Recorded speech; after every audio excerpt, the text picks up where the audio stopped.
Beauté, beauté. Aujourd'hui, on va répondre à la question de la sœur Anne qui porte sur le mariage entre des personnes de races différentes. Mais avant de commencer, je voudrais d'abord préciser que c'est une question très pertinente, très sensible.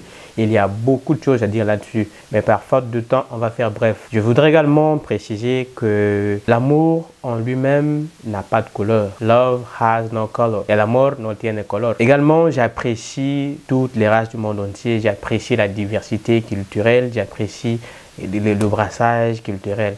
Pour répondre à la question proprement dite, je dirais que aujourd'hui, avec l'avancement de la technologie, avec la mondialisation, c'est très facile pour les gens de pays différents, de races différentes de se rencontrer. Et c'est très difficile à cet effet pour les gens de s'échapper à ces mariages interraciaux. Il y a aussi des contraintes géopolitiques, des contraintes professionnelles, contraintes géographiques. Mais il se pose une question, c'est sur la différence des cultures qui pourrait être un point très important que l'on ne peut pas oublier. Moi, je suis africain, fier de l'être d'ailleurs. Chez nous en Afrique, ce n'est pas deux personnes qui se marient, mais c'est deux familles qui s'unissent. Et c'est cette façon de voir les choses, ce n'est pas parfois partagé par d'autres races. Et ça peut être un problème aussi pour certaines personnes. Ça peut gêner à cet effet le vivre ensemble, la joie de vivre entre les deux concernés, puisqu'il va s'agir des sacrifices à faire. Or, tout le monde n'est pas prêt à faire ces sacrifices-là.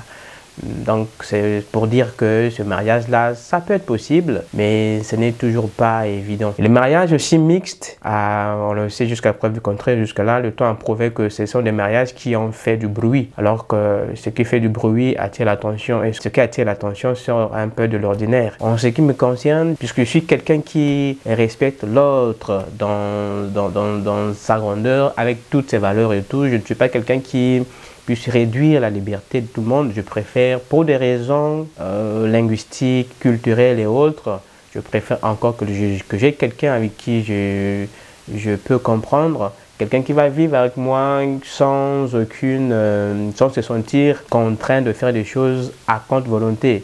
Le mariage entre deux personnes de races différentes dont je suis pour, c'est ce mariage-là qui est essentiellement basé sur la dignité, le respect, la sincérité, l'honnêteté, mais si c'est un mariage qui est animé par des petits calculs, ce mariage des vieux au détriment de celui du cœur, je suis contre.